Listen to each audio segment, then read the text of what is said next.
It's been a hot minute since we've been around. I get it. You know, I wouldn't want to record an episode with me either. It's okay. Yeah, we literally had to take an entire month to rethink all of our other options. We're like trying to stave off for so long. MKFormerW1N is the next one on the list. Insert copyrighted sad song. Michael, it's an acapella you do, like a battle cry. No. Buddy can save you now. Nobody can say In the wise wisdom of Chris Evans, eat shit, definitely eat shit. And the words of Hugh Jackman, go f*** yourselves.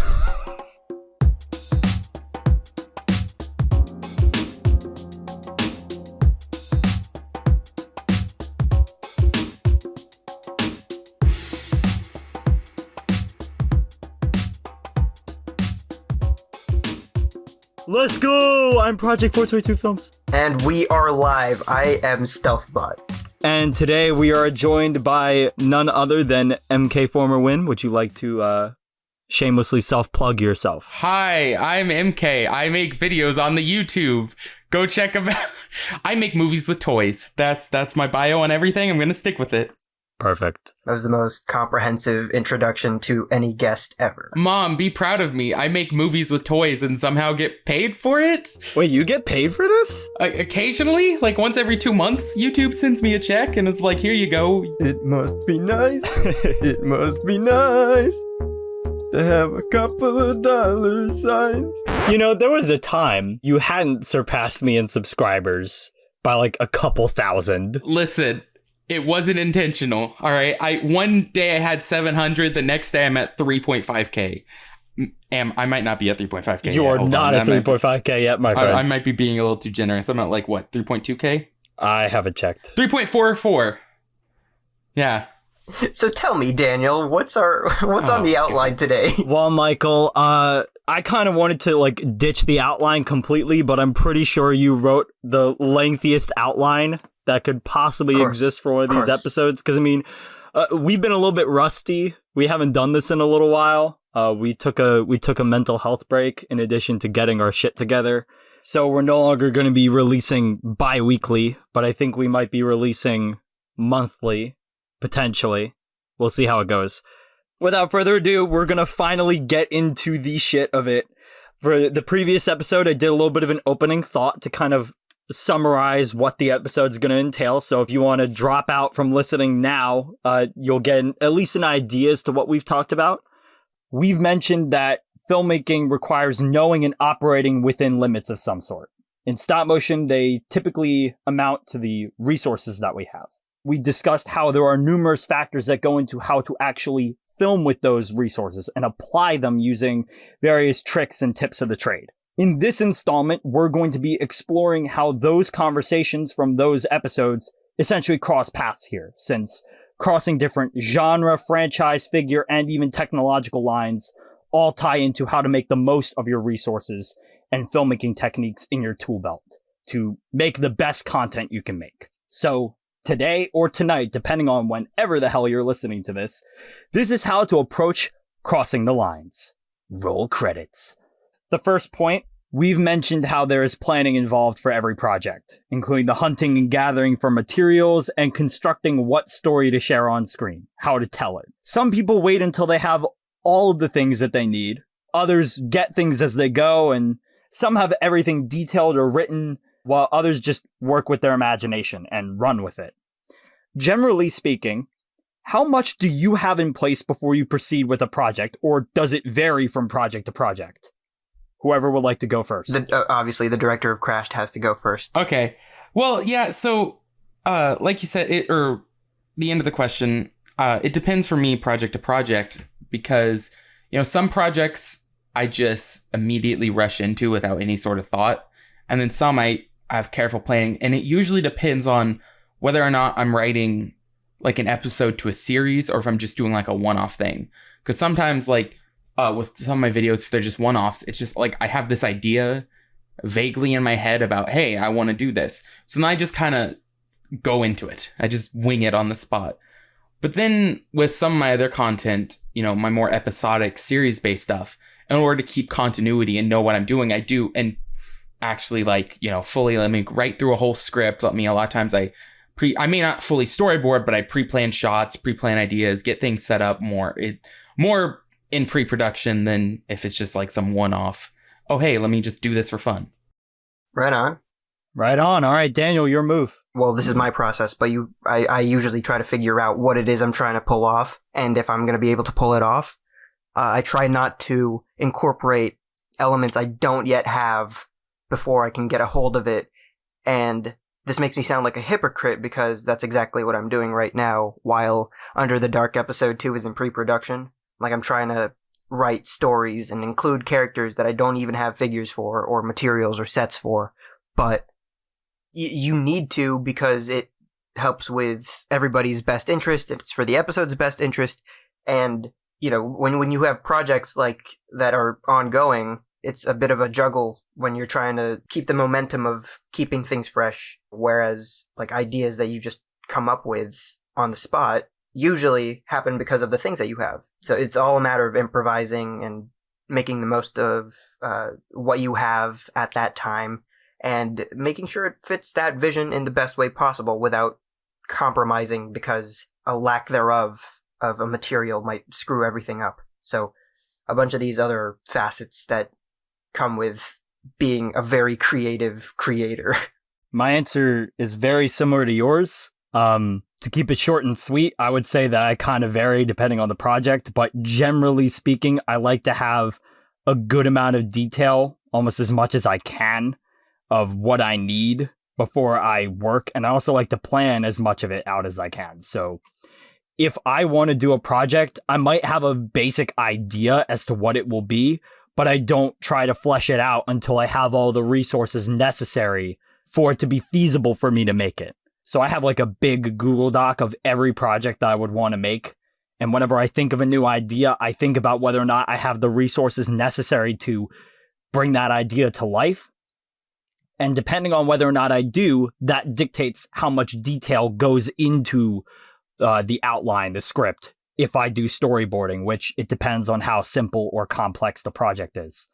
I tend to want to have as much of the resources in hand as possible because I don't want to craft my story around something that I might not be able to get in time for me to make the project happen, or I might not want to like hold off on waiting to make the project because I'm waiting on one particular thing.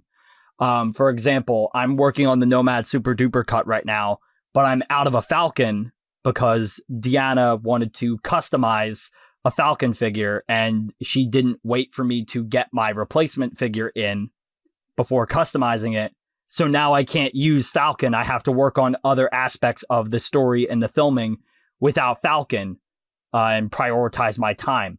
But I like to have at least a clear idea from the onset, and I like to have as many of the tools that I need to realize that idea and carry out that vision from the early onset. I like to have as much of that at the ready as possible. Should it change later on? Fine. But I don't like totally improvising or waiting to sort of make things come to fruition. You obviously want to have a hand on every part of the operation, but being on your toes and being aware of these things as they happen and improvising on the fly is a great skill to have just in case something unexpected happens, like an impromptu customization. Yeah, with filmmaking, you have to kind of go in with the mindset that it might not work out. It probably won't work out exactly the way you envision it. That doesn't mean it'll be bad. It just means it'll be different. But still having at least an idea at the forefront can help you. I was going to say, like, because we all basically said it varied between projects. I feel like that is mostly a universal answer, because when it comes to, you know, filmmaking or just any form of art in general, but just making projects in general, it's never going to be the same. Like, one production is never going to be the same as the other. I could use the exact same figures and the exact same set for making an animation, and I would still be a completely different ballgame for each of them.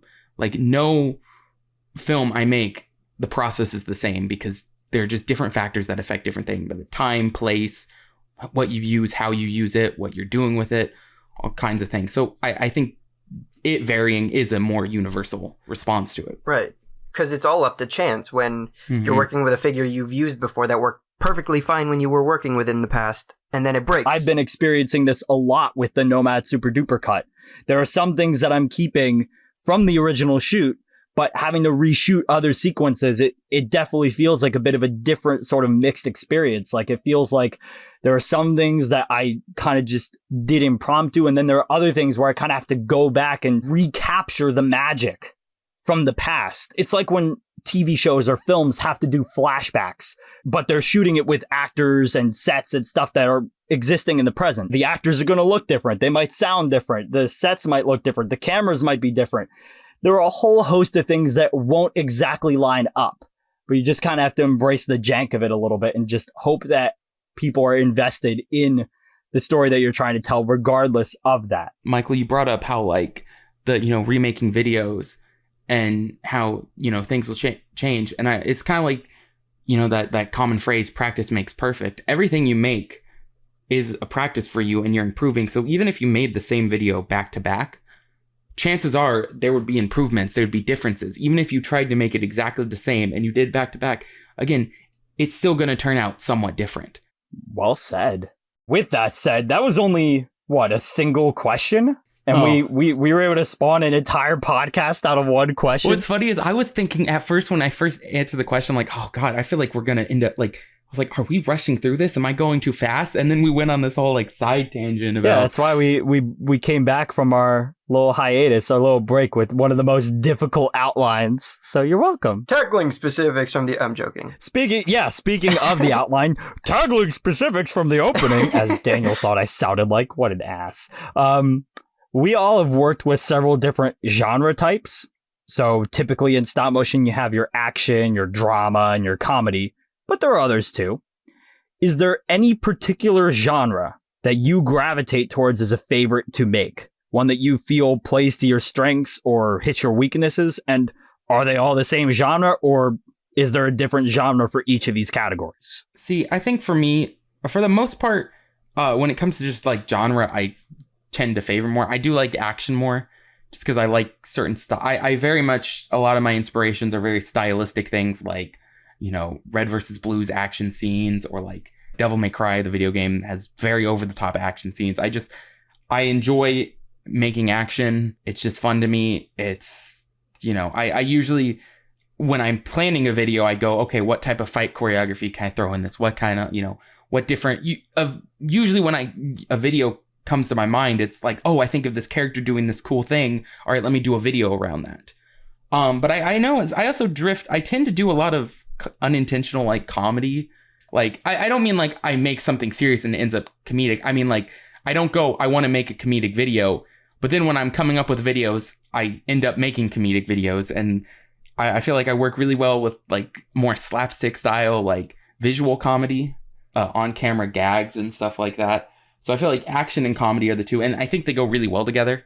Again, I referenced Red vs. Blue as a huge inspiration. That is a series that perfectly blends action and comedy into one thing. I do struggle a bit with, I think in terms of, weaknesses, I struggle a lot with, I guess, more horror and drama based, because it's hard for me to, use action figures in a way that like, I always default to action and comedy because it's my comfort zone.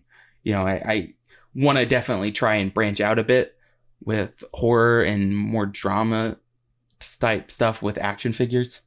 Just get out of my comfort zone a bit. All right, Daniel, your move.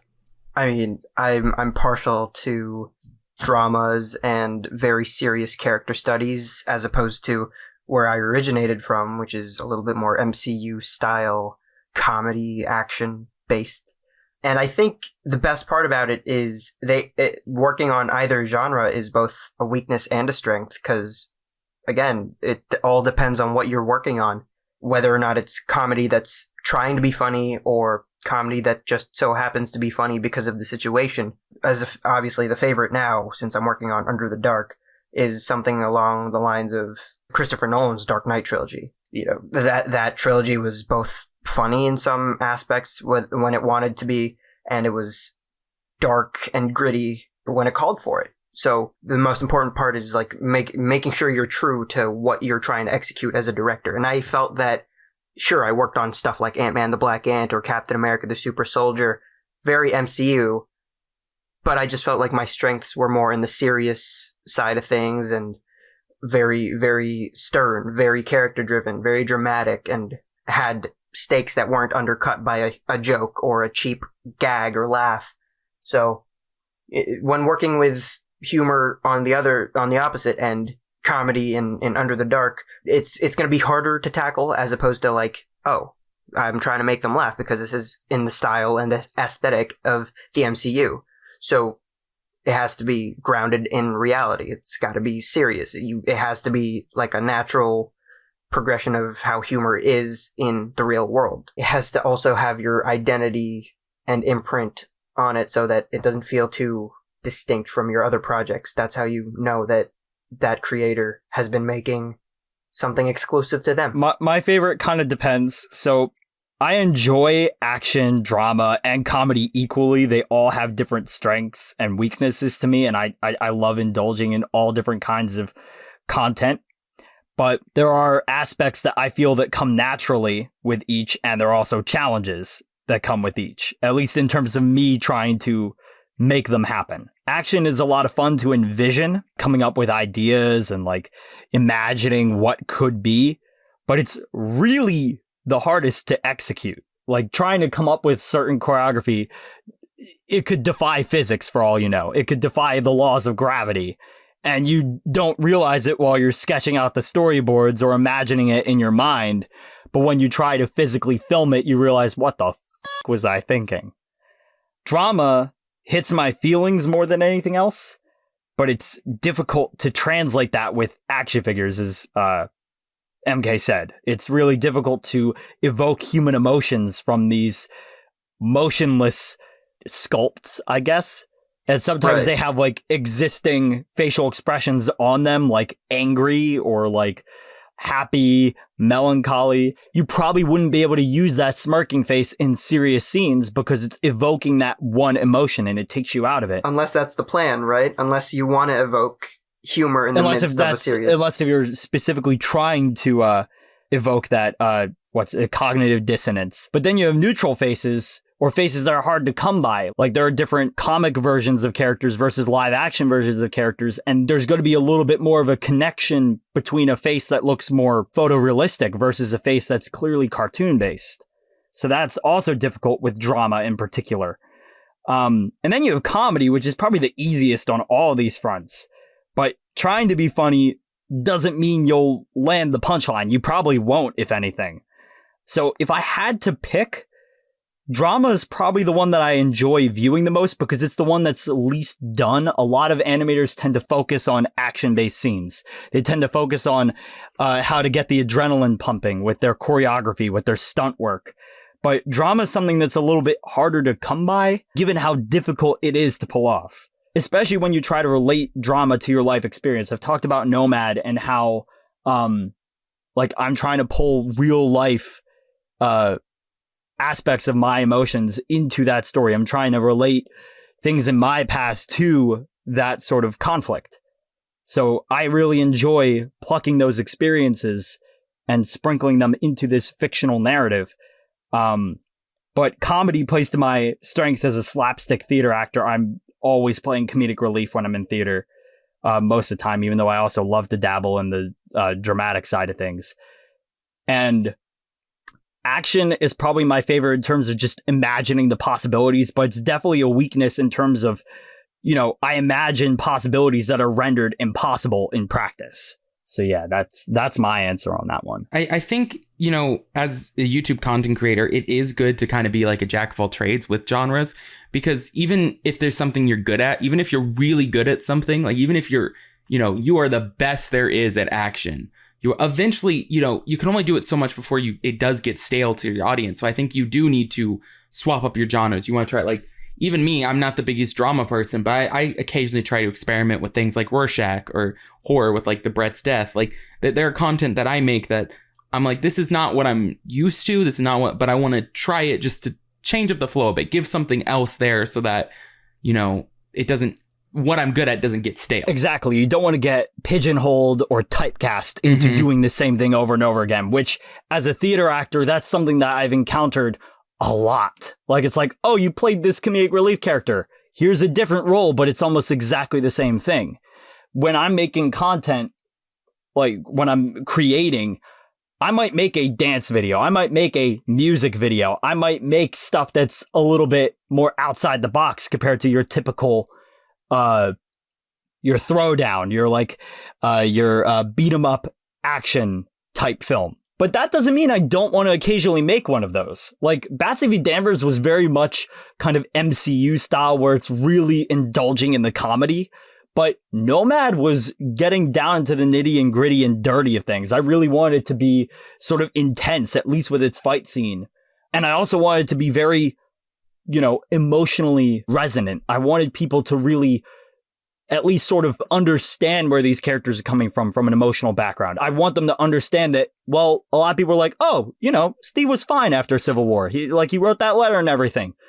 But what if he wasn't? What if like a real human being, there was something more palpable and tangible with how he was actually feeling? Because something like that kind of experience is traumatic. And there's a whole lot more to that than just, oh, I'm fine. There is grief. There is instability, uncertainty. And it's really cool as creators, we have the opportunity in our little space to sort of tackle those kinds of topics that other media won't or can't for time or budget or whatever reason, contracts. So it's good to change things up and shake it up and not feel like you're only doing the same thing over and over again, because that's insanity. And what's the point of that? And your vision might change day of shooting versus what you had in mind for the script. An example would be for Batman Under the Dark Episode 1, where we cut to Gordon for the very first time. That entire scene where they're kind of just relaxed and in limbo while they're waiting for their next lead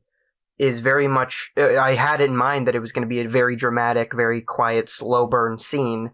But in the edit, I was like, what if we get into the mind of Jim Gordon a little bit more? And what if we actually activated his psyche in the sense that the audience could hear and see what he was thinking about? So I inserted a little bit, like I teased it, there was a hook, and then I revealed the jump scare. And the tension and the release tactic was there.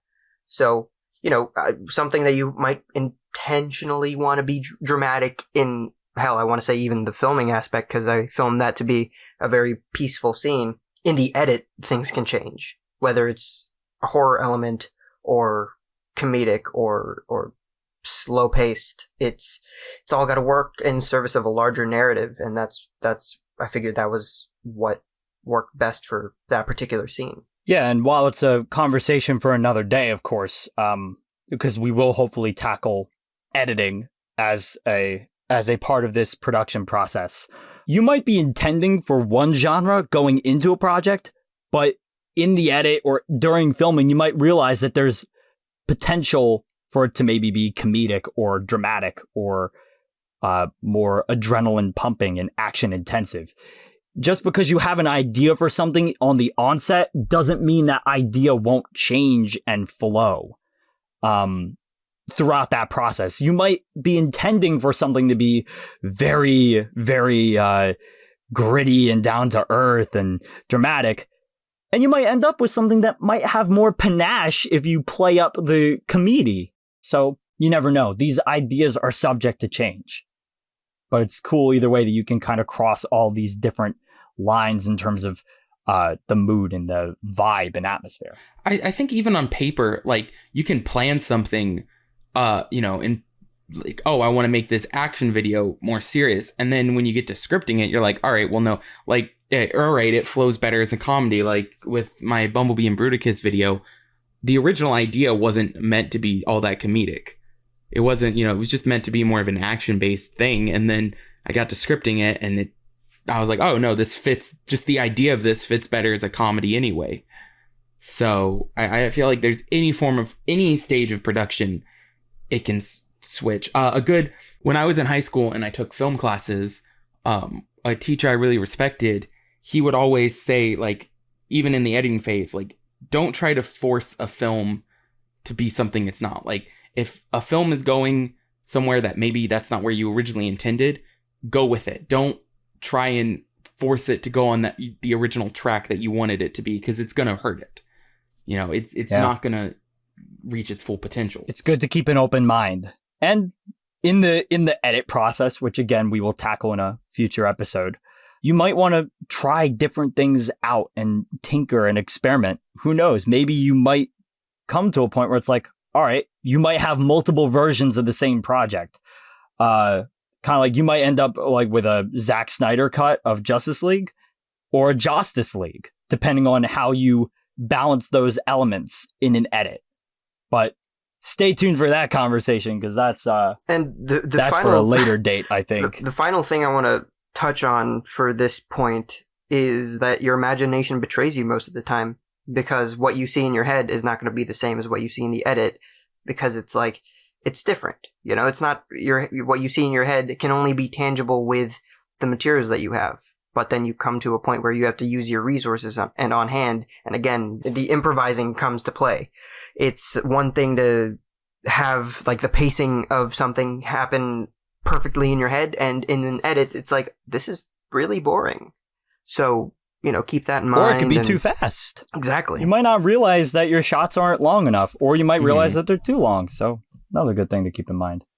I'm pretty sure all three of us have or intend to be working with Transformers, Marvel, and DC. But MK, you have explored way more than that too.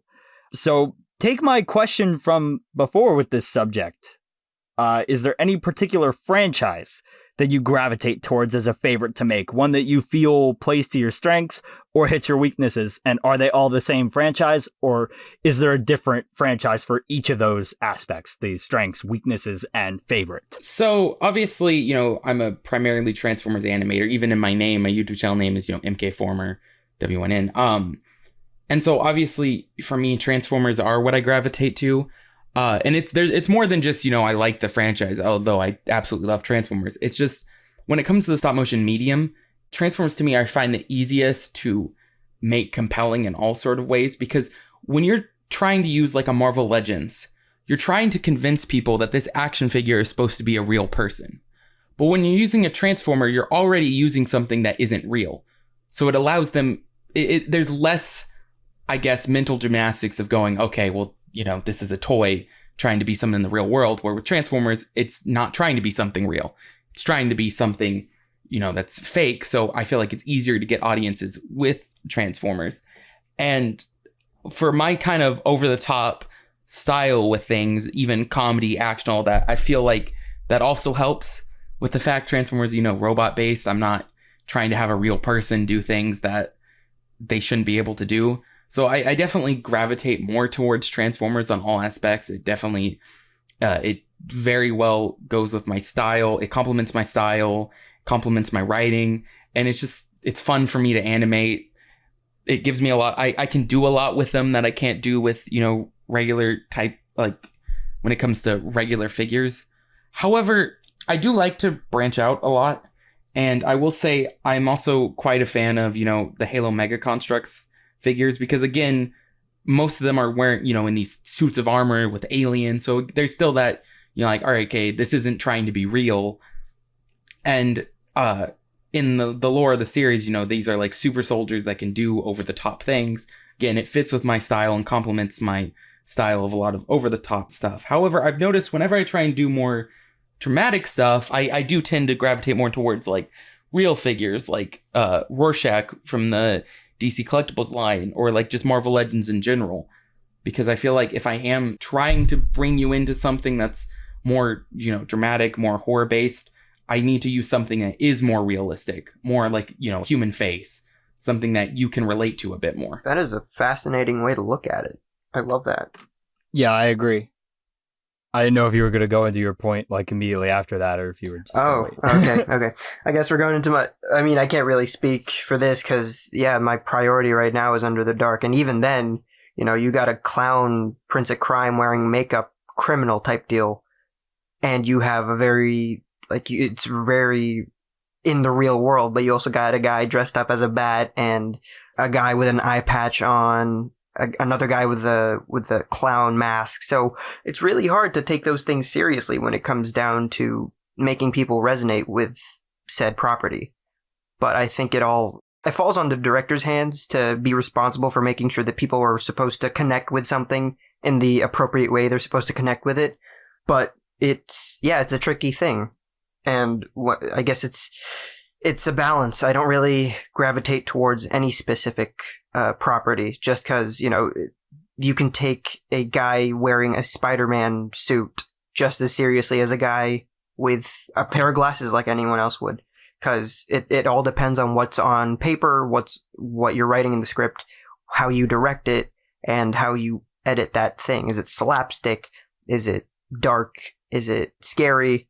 Again, is it complete shot in the dark? You have to figure out where you're, how people are supposed to resonate with something that would otherwise be goofy, which is why I love directors like Sam Raimi who are able to mix comedy and horror at the same time, because it's like, that's the sweet spot that you have to hit. And yeah, that's the challenge that I gravitate towards the challenge more so than I do what is offering up the challenge. So in terms of franchise, it doesn't really matter so much to you?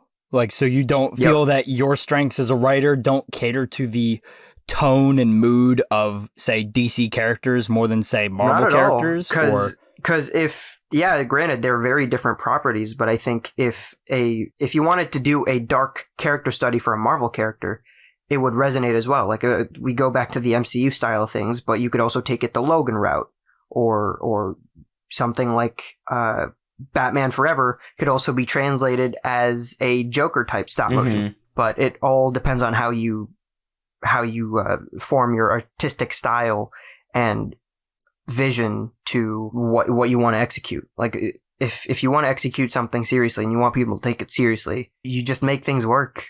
The person could be wearing a banana suit, yet it could be a very serious character deep dive. But context is key. All right. So my answer is going to kind of tie into both of yours a little bit. Like MK, I was kind of known as a Transformers content creator, at least on the onset. It's what put me on the map as a voice actor. It was the toy line that I collected the most of. But over time, I became a Marvel fan actually as a result of my voice acting work and wanting to be a stop motion animator in that space, in that sort of realm with more human characters rather than robot characters. So it's kind of like the inverse, the opposite of what Friendly was saying. I wanted to gravitate towards those more human characters. And even with my Transformers characters, I wanted to make them as human as possible. I wanted to make them as grounded and real as possible, so you could really embrace their emotions and connect with them on a deeper level. And a lot of my character decisions with my Transformers characters were unintentionally inspired by character backgrounds from Marvel and DC a little bit. I kind of look at the Optimus and Magnus relationship from Transformers Rebels as a Thor and Loki kind of relationship. I look at Drift and Deadlock. I look at that story as Bucky Barnes' story a little bit. I look at Evac's story as kind of like Daredevil's story, in the fact that he was this like character. He was just trying to protect his own little sector of things, and then he kind of had to take matters into his own hands in order to do the right thing. He was kind of leading a dual life in a sense, even though that's obviously not a plot point I got to in Transformers Rebels. But I like Marvel more than Transformers, generally speaking, as a favorite, and I think it plays more to my strengths as a writer and as a creator due to my resource limitations and my history. Working with and collecting these human figures, it allows me to tell more human stories that are more authentic to experiences that I have or that others have that I know, or experiences that I would want to have or I'd want others to have. Transformers hits my weaknesses a little bit because of the costs and expectations for them. They're giant freaking robots, and there's a lot of big bombastic things you could really do with them, and they're kind of larger than life, quite literally and figuratively. I love the potential that they spark for action and all the different ways you could kind of make them human, at least in my imagination. But I'm not able to manage them as much as I used to be, at least in terms of space and time. And Transformers kind of hinges on those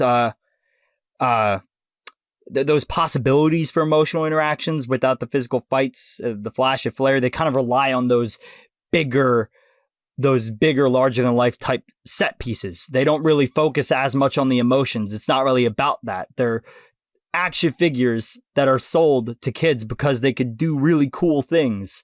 They could become vehicles, or they could become giant robots, or they're puzzles in between. So it's not really about them being deep characters as much as they are just really colorful and really vibrant in a bunch of different ways.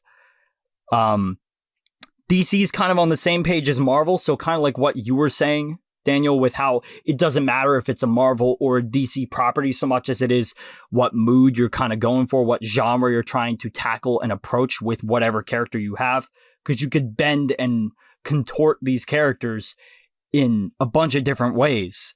And it's kind of like the world's your oyster with that, at least in this creative space. Human figures are capable of fun fights too, but they can also rely on that emotional component a little bit more than these robotic characters that rely on the spectacle and set pieces. And they open the door for things like casual conversation or comedic beats that might feel out of place for robots. As long as you're trying to make content that resonates with people emotionally in one way or another, that's kind of the point. But it's more than okay to have a completely different take and perspective on this creative space. And that's what makes us so special. The fact that we're all so unique and we all have different things that we bring to the table. No one can create the same thing. Like within themselves, like we already established that there's no way to create the same exact thing twice. But obviously different people won't be able to make the same thing either. Kind of bouncing off you, Michael, you talked about like Transformers being more spectacle. And that's another thing that like I have some fun, like something I'm planning down the pipeline is I like the idea of also the challenge of taking a more spectacle, robotic, less human thing. And I do like, trying to humanize it and add, there's a challenge there. There's a fun there because it is a lot more difficult because it is a toy line that is primarily designed to, hey, giant robots punch each other. So there's fun trying pew, to pew, bang, ground bang. it. That's the status quo that you kind of want to challenge with Transformers, at least from my perspective. And it seems like you're on your way to do that very same thing too. The good news about this outline is that a lot of these questions are kind of like a similar question, and we've dabbled into different things already. And obviously there's a lot to expand upon here, but let's try and knock them out. Different franchises, such as Marvel, DC, Transformers, it might mean working with different figure lines. So Marvel has different manufacturer toy lines that represent their IP, such as Hasbro's Marvel Legends, Mafex, Mezco, Minimates, Lego minifigures, SH Figure Arts, Diamond Select Toys, and others. There are also different styles, like the comic ones or the screen-based ones. Then Transformers has lines for different generations, like different franchises, featuring varied designs and aesthetics. And they also have like different classes, different scales. So you could, like, way back in the day, you could have the same character in Deluxe, Voyager, or Leader class scale, or even the really smaller scale, like Cyberverse or Legends. Or you might be going from Studio Series to Masterpiece, or Generations to Masterpiece. So there are different subcategories within these different lines as well. So same question, we're just recycling it, repackaging it here. Do you have a favorite figure line to collect, to work with? Is there one that plays to your strengths and one that plays to your weaknesses? I collect a lot of figures from all over the place. I think I need to split this question into two, basically, because what I like to collect is also sometimes a little different than what I like to work with. Like, for instance, one of my favorite collection I have is my Movieverse Transformers figures. I love the way they look. I love them to death. They look amazing on my shelf. However, when it comes to animation, I don't like using them as much because movie figures are more complicated, have awkward proportions, awkward articulation. So there's not like it's not as much fun to animate. In terms of like, if keeping with Transformers, on the other hand, like Chug figures, for non-Transformers fans who don't know what Chug is, that's classic Henkai universe generations. That scale of figures is just kind of my go-to because it's a decent size scale. Because, like, for instance, Masterpiece is way too big for me. They're just too heavy, too big, don't have the space. Where the scale of, like, the Chug figures are perfect for me. They have the right articulation, the right balance. I've never had a problem animating with figures from that line. I also, I want to get into animating with Marvel Legends, but when it comes to like Marvel and and Star Wars and stuff like that, I do tend to prefer to animate with more import figures like Mafex and Ice Age Figure Arts, just because the ratchet joints are sometimes a bit awkward for me to deal with in Marvel Legends figures. And in general, I do kind of prefer animating with more human characters, going back to the last one, not just because of story reasons, but because it's a lot easier for me to make a robot look good with a movement than a human character, because humans move differently than robots. And I feel like it's a little bit easier to get away with animating with Transformers because you don't have to be as precise to real life movements. There's it's a little different. And then I also really love collecting mega constructs and animating with them because they're really small, so I can collect a lot of them for a cheap amount. And they're light, and they're just articulated enough to where I can get all the movements I need out of them without taking up too much space and weighing too much on me. So it allows me to do more over-the-top things. Like in Crashed, I was able to do characters doing jumps and a bunch of other over-the-top stuff because they don't weigh much and they're small. I can get it all in camera in one frame, and I can hold them up in the air without, worrying about weights and worrying about, okay, if I slightly tap this, it's all going to come crashing down. All right, Daniel, your move. All right, fantastic. Well, I try my best to stay in the lane of 6-inch figures, 1/12 scale specifically, because I feel like it's easier to manipulate, it's easier to work with, and they're usually more affordable than some of the bigger stuff, hell, even some of the smaller stuff. I'm now trying to look for more detailed sculpts and more accurate looking figures and their design, because it's hard. And it's in Under the Dark, episode 1, where the Joker is a Mafex figure talking to a Mattel figure. They're the same scale, but they are very, very different in design and sculpt and detail. You're taking the Joker seriously because he's got all the nooks and crannies of his face painted. Then you cut back to the Mattel Rick Flag figure, who just seems expressionless. His face isn't really painted all that well, and his eyes are a little wonky. So I'm trying to divert my my budget to a little bit more a bang for your buck, essentially. See, my ass is broke. That's probably the best way to open my answer to the question. I love collecting, and I collect a lot of different things, but I typically try to buy what I need for projects, first and foremost, unless if it's just guilty pleasure purchases. I like collecting the screen-based Marvel Legends for my human characters because they're the most affordable. They're 6-inch scale. I don't collect 7-inch scale, so that's why I don't have anything from McFarlane. But generally speaking, I like keeping continuity with the scale of figures that I'm working with, at least in terms of human scale. So even if I'm mixing different lines, like I have my first Mezco, I don't have any Mafex or SH Figure Arts, but I would collect stuff that's in that 6-inch scale, and SHF would be kind of pushing it a little bit. In terms of Transformers, I like collecting the studio series and the movie-based Transformers. Again, I like the realism a little bit more than the cartoony, classic style characters. I do collect some Generations characters, and I have in the past if I really like the characters and I liked mixing up different lines. I still wouldn't hesitate to back collect stuff from like Transformers Prime or the previous Movieverse toy lines, even though Studio Series is kind of like the current status quo of the Movieverse. I like to keep consistency with my scale and with how the figures look in terms of what I'm collecting for my projects. Now, if it's just random collecting, I collect whatever I want to collect within reason if I can afford it. But yeah, so for me, it's whatever's the most affordable and what I can use the most. I will say, like you mentioned how you primarily buy things for projects. I think the way I go now with collecting is, unless it's some like a masterpiece that I just know I'm not going to animate with, most of the things I buy, when they get announced or when I see them, I go, okay, how can I fit this into a story? So I kind of do primarily buy to work on things, but that's because it's basically when I get something, I'm like, all right, how do I fit this into a project? You know, I feel like it's hard for me to just buy a figure just to have. Like I feel like once I get a figure, I need to throw it into something. It's like, all right, got this new action figure, this new Transformer. All right, let me throw it in a video.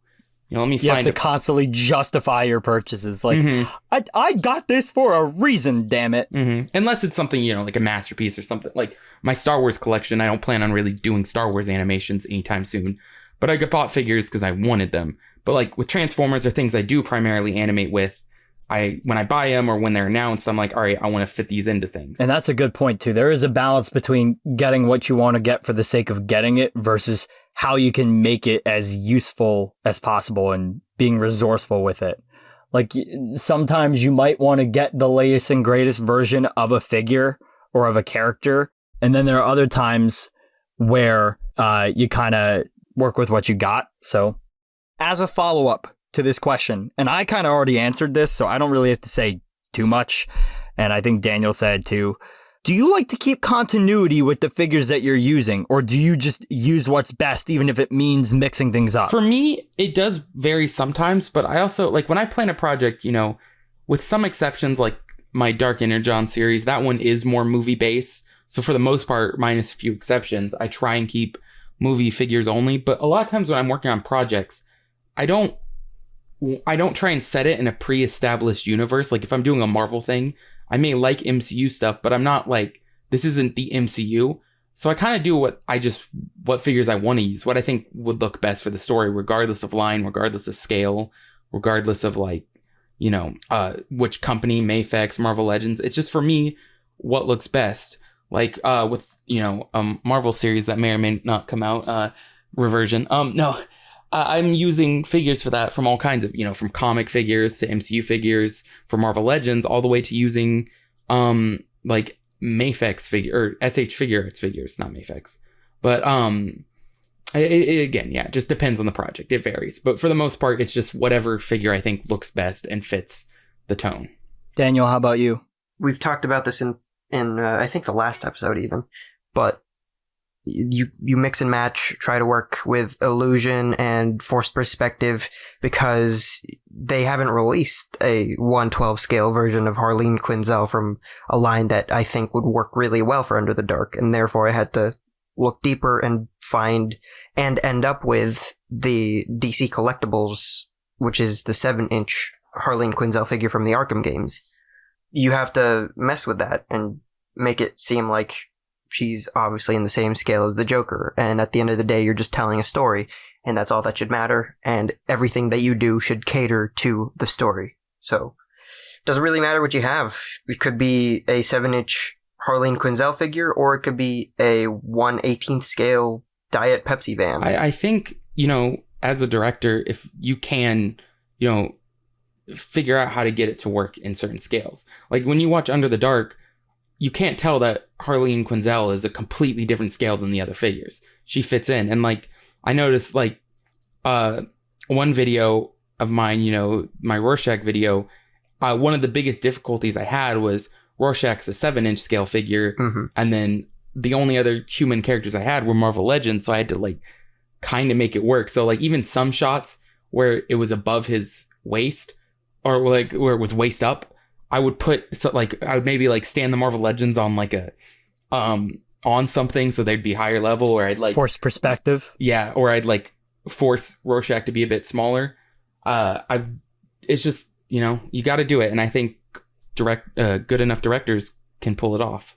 Thanks. I kind of answered it before, but for human-based characters, I like to keep it to 6-inch if I can, and try to adhere to more screen-based, realistic-looking figures as much as I possibly can, unless if I'm diving into a more comic-based property and I'm trying to keep consistency with more comic-y looking figures within reason. Like I have in the past mixed comic figures with MCU figures and not really cared, but if I have the option to keep things looking screen realistic or keep things looking comic aesthetic, I try to focus on which aesthetic fits the story, and I try to cater the figures I'm using towards that purpose, generally speaking. For Transformers, it's kind of I'm a little bit looser with the rules. So with scale, the scale could be completely different because you have Deluxe, Voyager, Leader, and you might have different scaling between those lines depending on which franchise you're working with. Obviously, older figures are going to be a lot taller and bigger and bulkier than some of the newer figures. So it kind of depends on what version of that character best services the story, similar to what Friendly said. And sometimes, like what Daniel said, you kind of have to work with things from a different line because that's the version of the character you have. It's the closest to your story. And you just, also like what Friendly said, if you're a good enough director, you can make the most of it. Like, for example, with Transformers back in the day, I picked an Optimus Prime that felt less intimidating and more humbled and worn out for the Rebel side, but I'd want something a little bit more badass for the Optimus Prime side for a prequel.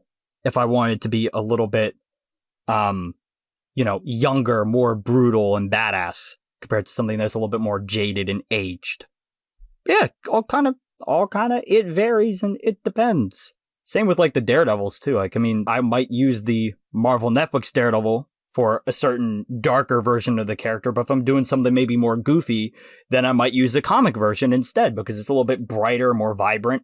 It just kind of works a little bit better. So it kind of, you can look around at what you have and figure out what works best for the story you're trying to tell, or you could be consistent. It doesn't really matter. Now to preventative measure, to act proactively, let's quickly bang out the last 3 points here. Okay, some creators rely on only one device for their film needs, while others utilize multiple. So cell phone or tablet cameras have improved a lot over time, but some prefer a dedicated camera like a camcorder or a DSLR. Do you have a preference for which to shoot with typically, or does it vary for the project? Mostly I do have a preference for my DSLR, my Canon T6 Rebel, and that's just because it gets the best color, it gets the best lighting. It's the one I feel the most comfortable with. I think gets the best picture quality and gets the best visuals that I want. But I do, I still have things. I've used everything from stop motion studio to just taking pictures with my phone to taking pictures with other cameras. And I still keep things on my phone because sometimes I need to swap it up. Sometimes if I want to do a shot that requires a little bit more camera movement, I might switch to my phone because it's hard to, move a big bulky camera around. So then I use my smaller phone and get some more of that dynamic movement. Sometimes, like for instance, with my Christmas video, my SD card broke in the middle of production. I didn't have a second one, and the one I ordered was going to take a while to ship. So I filmed the rest of it with my phone because I had that on the time. So it does depend on the I guess the project, but I do tend to gravitate more towards my DSLR. It just looks the best. I go old school with the celluloid film. It's a bitch to work with, but no. I just have the DSLR, the Nikon D50-100, and I like that because it's what's I've been most comfortable with it. In the past I have worked on mobile, and nothing against mobile, but it just wasn't the most comprehensive thing. A, you're taking up space on that device, and B, the older devices weren't exactly the most high quality. Mm-hmm. So the DSLR is my go-to, and it's easier that way because, for a smaller space, you can make the most out of it by making it look big, because you're trying to capture on a photography camera what you would try to capture on an actual film camera that would photograph actual sets. I like the illusion part of things, and I like making a set look bigger than it actually is, or a limited space look larger on camera than it would while working on it. And I take advantage of that, and I try to make sure that, again, it's all in service of the story, and trying to make it resonate as best as possible for the audience, even though you're not really maneuvering around such comfortable, much less reasonable predicaments. It's not easy trying to do whip pans with a DSLR mm-hmm. in a 6-inch environment. I was gonna say that my answer is also, yet again, shocker of the year. It varies. We need to make merch. I know, right? Just a shirt that says it varies. I've been fortunate to use several different kinds of cameras in live action and stop motion filmmaking. And personally, if I owned a DSLR, that would probably be my initial go-to. But again, I am broke, so that's not really in the cards right now. I currently use a Canon Vixia, which is like a camcorder type, which is actually still pretty good. You get a bunch of manual features built in with it. So it functions kind of like a DSLR without the swappable lenses. So I still have that camera filming experience, and I have filmed with DSLRs for stop motion before, even though I don't own one personally. But there's also a complexity with filming with a camera. Yes, you're getting the crispest image possible. You get that crispy focus. You get a bunch of different angles. You can zoom more easily. There's a lot of advantages to it. But at the same time, unless if you can afford Dragon Frame or a program that has onion skinning as a feature, it's a little bit tricky to just kind of eyeball it and do it freehand. With a phone or a camera like that that's on a mobile device, depending on the size of that device, you might be able to maneuver it through crowded spaces a little bit more. You might be able to get more dynamic camera angles. You might not have to be fixed on a tripod. It's a lot smaller. It's a lot more easy to just kind of shift around your characters and your set pieces.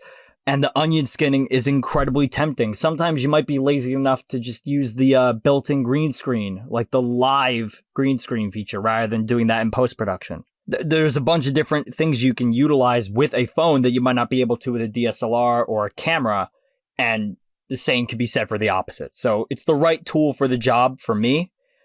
I love using both equally, although it would be nice to actually afford a DSLR camera at some point. Onion skinning it's a big help, but someone like me who didn't really have it much when I started, and I've kind of adapted to. I would love to have it on my DSLR, but I unfortunately don't have the money for something like Dragon Frame. I have adapted to not having it, but I do think one of the worst feelings in the world is when you're filming something and your figure falls.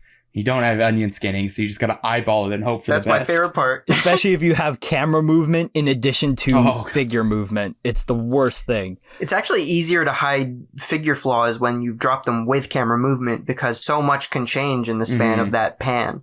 So I try to mask my flaws in quick camera movements, which is why if I'm zooming in or zooming out, it tends to hide a lot of the discrepancies. Camera companies really need to get on building a built-in onion skin feature. Like if Canon or Sony or Nikon, if they just went ahead and they built in an onion skin feature for stop motion animators into that DSLR, that would be my immediate go-to.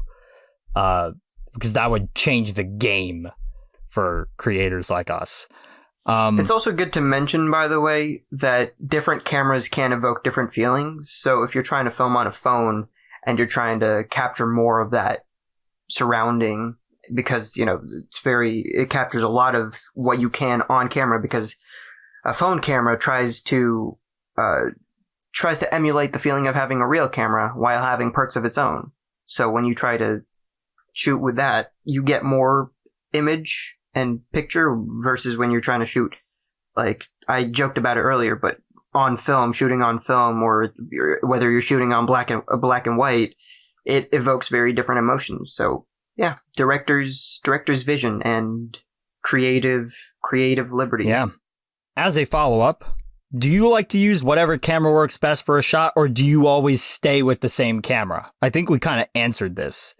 But your thoughts? I kind of did. I mentioned, like, sometimes if I need a little bit more camera movement, I might switch to my phone. Genuinely, I do try and stay with the DSLR, but sometimes it's a little bigger and it weighs a lot. So it's really hard to get it even if you get it on a smaller tripod, it won't be low to the ground.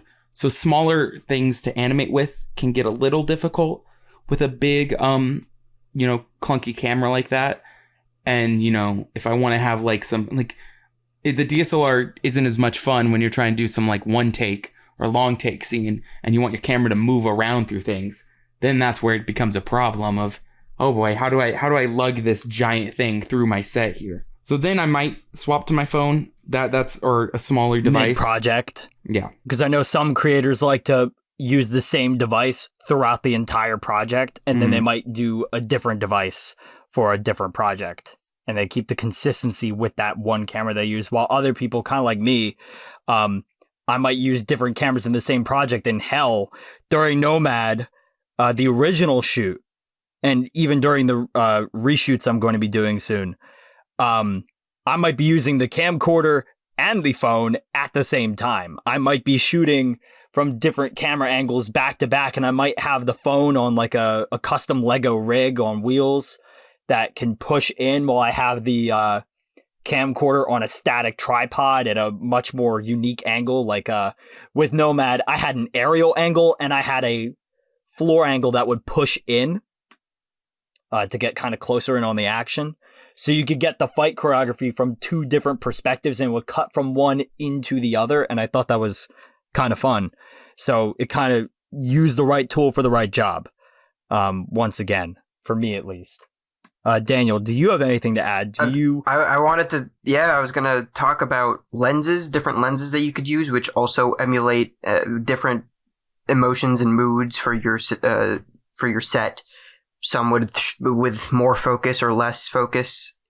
But you also got to consider how big the lens is, because bigger lenses means less set space. But what if the bigger lens is what's best for the shot or best for the scene?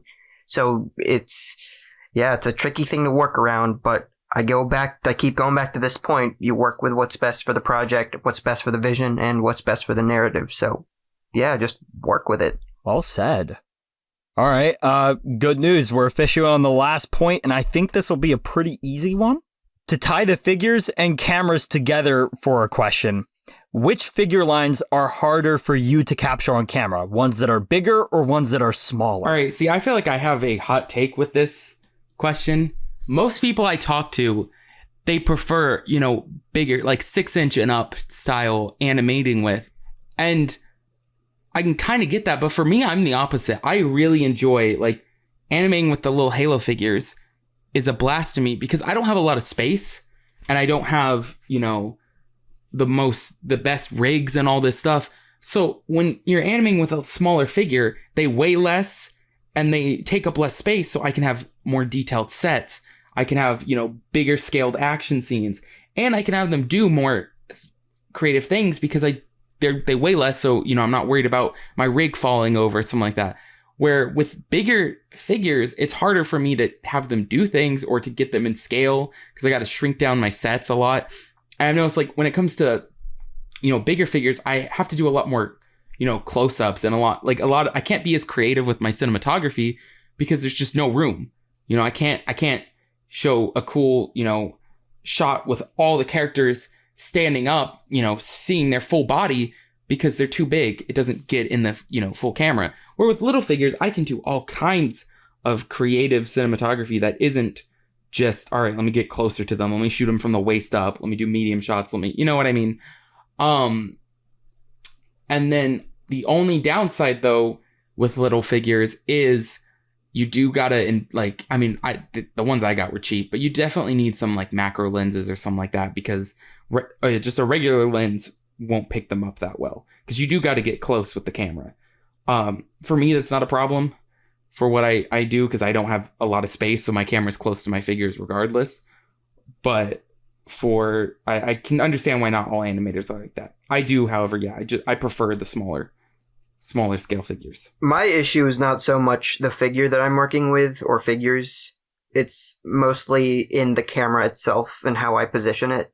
Because, you can easily, again, forced perspective is your biggest friend when it comes to stop motion animation. Hell, with any kind of art, forced perspective is great. Because you have you can have a giant man scene with a 6-inch Ant-Man figure, but if you did an overhead shot so that it would look like he's bigger than everyone else or in front of a green screen, you can always manipulate that in post. So it's more so how it looks than how it actually performs on camera because, again, bigger, smaller, doesn't really matter. You got to take into account, though, that smaller things because there's very little room for error with how small it is, you can capture every detail in that. We talked about that in Hollywood at Home, where a small van could be mistaken for a small van because it is a small van. So you got to fake it till you make it. and make people believe that it's not actually a Matchbox vehicle. And bigger things are harder to animate. You gotta exaggerate more things to capture more of that on camera. Smaller things, you gotta tone it back a little bit. So yeah, it's in the creator and the camera, I think, is where the challenge lies. So for me, I think there's a balance between the two. There are pros and cons that both kind of form an equal measure, and it's ultimately a matter of personal opinion as to which one's ultimately the preferred one. I think smaller in scale is harder to work with when moving pieces around and getting good focus and lighting because of how small the subjects are, and also the potential for them to be like easily knocked over because they don't have a lot of weight or balance necessarily. But then if you're working with things that are too big, you have no space left to work with, and you can't really move the camera around because things are too tight with how big the subjects are. You're not going to have really good set pieces because of how big the subjects are. It's going to be impossible to pull off any kind of dynamic camera angles or movement, especially with multiple characters in frame, unless if you're doing some heavy duty compositing in post-production to make it happen.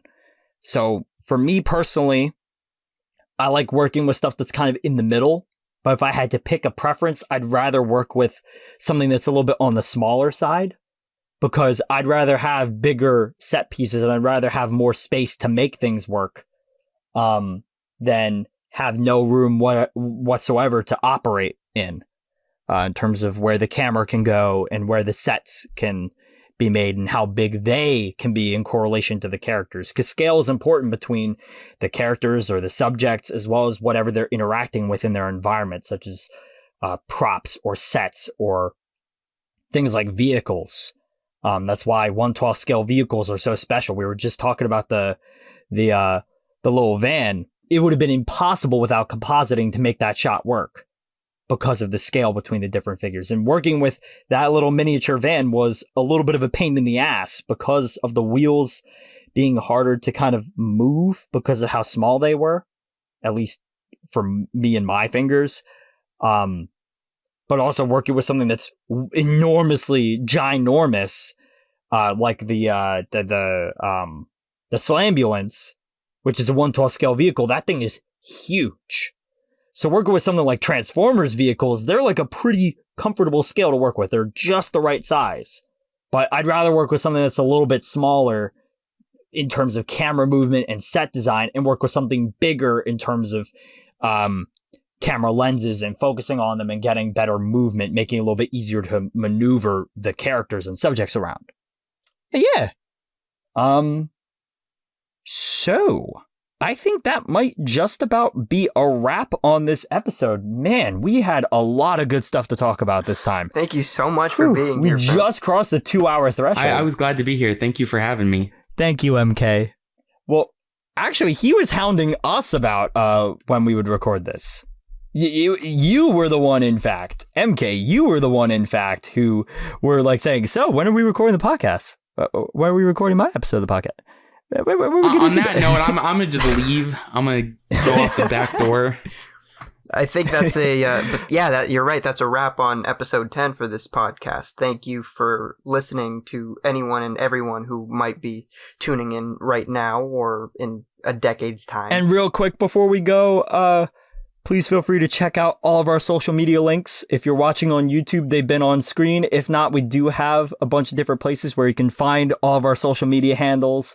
In addition to checking out our content, which feel free to do that at your own discretion. If you want to hear more from us personally, feel free to join our Discord server, the Animators Assembled server, where you can interact with us personally on a more one-on-one basis or a big group basis. We're planning on having a lot more stuff going on in that server now because admittedly it's been a little bit on the quieter side. I can vouch. Quality server. Yeah, feel free to join us. We're going to be doing a lot of fun stuff. But yeah, if on the off chance y'all don't catch us in the server, there are several episodes that preceded this one, so please listen to those. Feel free to check those out. There were a lot of put a lot of blood, sweat, and tears into these. Poured into those episodes. Yeah, it got so bad that now, Danyo and I have spent so much time together at this point on this stupid podcast that we could predict each other's sentences now. So to close things off, I think we should play another game because we do end up doing these closeouts a little, we're going overboard anyway, so why not waste more time?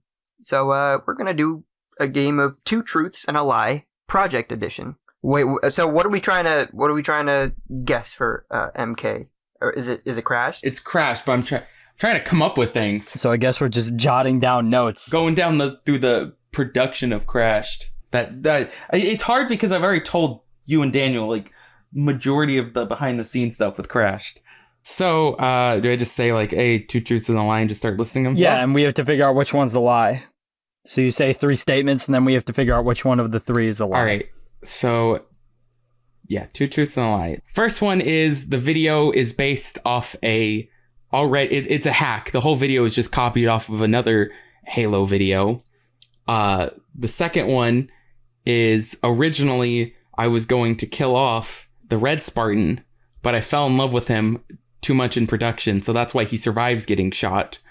And then the final one is originally the set was going to be way bigger, and they were going to go to multiple locations, and there was going to be like a whole scene with, driving and all that. But then I said, screw that, and just kept it at the one little location. Second one's bullshit. I feel like the first one's bullshit. I mean, this is 2 out of 3. I feel like one of us has to be right. Yeah. Unless we're both wrong. I think Crash was an original. I think you said back in the day that Crash was an original thing. I believe the fact that the set was going to be bigger. And I also believe that you fell in love with the Red Spartan. I think you told me that specifically. But the first one, I don't think it was based on anyone else. I feel like I should know this. If I end up getting this one wrong, I'm not a true fan of Crash. So I have to keep that title, I feel like. So are those your final answers? Yeah, mine's locked. Suffer me. So I'm going to start by saying the third one is 100% true, because originally there was going to be a whole section where they got in a warthog and drove to it, but I realized it was too big of a scale for what I was trying to do. So both of us didn't screw that one up. No. Now it's a matter of whether or not you're wrong or I'm wrong. Oh, God. In my lie, I told a partial truth. The overall thing is a lie, and that is, I was never intending to kill the Red Spartan. However, I did fall in love with him way more than I planned on. But no, he was always intended to survive. Okay. All right. That's fair. The first thing, I didn't copy another person's video. It's, Michael, I've showed you, the inspiration is based off the Halo 2 cutscene, Another Day at a Beach. So did I get that right? Yeah, Daniel got it right. Let's go! I thought you were saying it was based off like another person's video. I meant it was I'm just like, based no, off. it wasn't based on another person. Showed. All right. I thought you were gonna get it, Michael, because I showed you the video it was based off of. The whole guys take it scene where he has the sword to the dude is taken from that video. Another Day at a Beach. Oh man, I'm ecstatic I got that correct. True fan. I'm glad I lost that one because I'm not the truest fan of Crashed. Yeah, I love Crashed. It's fucking cinema. All right, who's going next? 'Tis I go next. Okay, so 2 truths and 1 lie about Batman Under the Dark Episode 1. Batman Under the Dark Episode 1 features a use of the volume technique famously seen in shows like The Mandalorian and about to be seen in films like Thor, Love and Thunder. Batman Under the Dark features a Wilhelm scream, and Batman Under the Dark is the first project I've ever collaborated on with Stealthabotte, Forgotten Tactic, and War TV 14, all as voice acting talent. That's the lie. You think so? I know so. It's not the first project you collaborate with me on. Now maybe the other 2, like for Charles, Forgotten Tactic. That one, that's true. Warren, probably true. But I know for a fact that we worked on the Ant-Man project first. So you couldn't have included me in there knowing that. I'll take that as your final answer, even though I didn't generalize it as a individual thing, but you as a group. Okay, all right. Well, that's different then. Here's the thing. I don't remember the Wilhelm scream, so I'm going to go with number 2. I do not remember the Wilhelm scream. I also don't remember the Wilhelm scream. I feel like that would be way too tacky. I think I joked about you including it, but I don't think you actually did. I'm trying to think of, but see, I also can't even think of a scene where the Wilhelm scream would have fit. Giggles is death. You used random stock sounds. I'm not saying that I didn't... so you want our final answers first. I do not recall you using the Wilhelm, though. Yeah. And technically, the second one's a lie. You could say it's a lie. You can say it's a lie. They're both lies. That's the problem, I feel like. Really? I gotta stick with the Wilhelm. Plus, I remember Daniel talking about how far back Under the Dark went. So that's another thing where it was like, I can believe it would be the first project that all three of you guys would work on. So I've got to stick with the Wilhelm scream. I'm going to say the Wilhelm scream, just because you justified the third answer. What is it? Well, y'all got it right. Yes! I was like, bullshit. Okay. I told you to use the Wilhelm scream. You're like, no, that's too tacky. That's what I'm saying. All right, Nomad trivia. I don't know a lot about the behind the scenes of Nomad like I do of Under the Dark. Well, I've talked about these on the podcast. So if you listen to the podcast, all of these can be found in the podcast. He's like, fuck. Nomad's fight scene was shot and edited within 24 hours and featured multiple cameras in use at the same time for efficiency. Nomad was inspired by a song parody I wrote of the song by Jeremy Renner, which led to me making the project. Nomad was going to feature sequences or spin-offs for Falcon reliving the death of Riley and Black Widow getting ambushed by Red Guardian and Yelena Belova. I think the last one is a lie, and it's also because the Black Widow movie hadn't released a trailer yet, and Nomad came out before the first trailer of Black Widow, so I don't know if you would go into characters like Red Guardian at that point. The figures were available. You could buy the figures. The Black Widow wave came out in 2020, I thought. No, it didn't. It came out in August. Hold on. MK's like, dude, we've been bamboozled. I'm going to stick with that one, because the wave didn't release until December. And I remember you talking about the first two privately. I swear I did. So I'm going to have to go with the third one. The third one is absolutely a lie, because you did not want to touch on the Black Widow stuff because the movie hadn't come out yet. No, actually. No. That was true. You both got it wrong. Nomad was in fact going to feature sequences for Falcon reliving the death of Riley. That one in particular. And Black Widow was going to get ambushed by Red Guardian from the comics and a Yelena Belova figure. The correct answer was 2. Nomad was not inspired by the song parody I wrote. I wrote a song parody after the fact. Oh, because Michael, you had very much had a conversation with me and Darren about the song. So I was like, okay, that for sure is not the lie. See, I don't feel as bad for getting it wrong because I didn't work on the project. Yeah, that's a little sad. You might have kept your title of crashed simp, but you lost your title of good co-collaborator. Damn. Okay. Cut the check.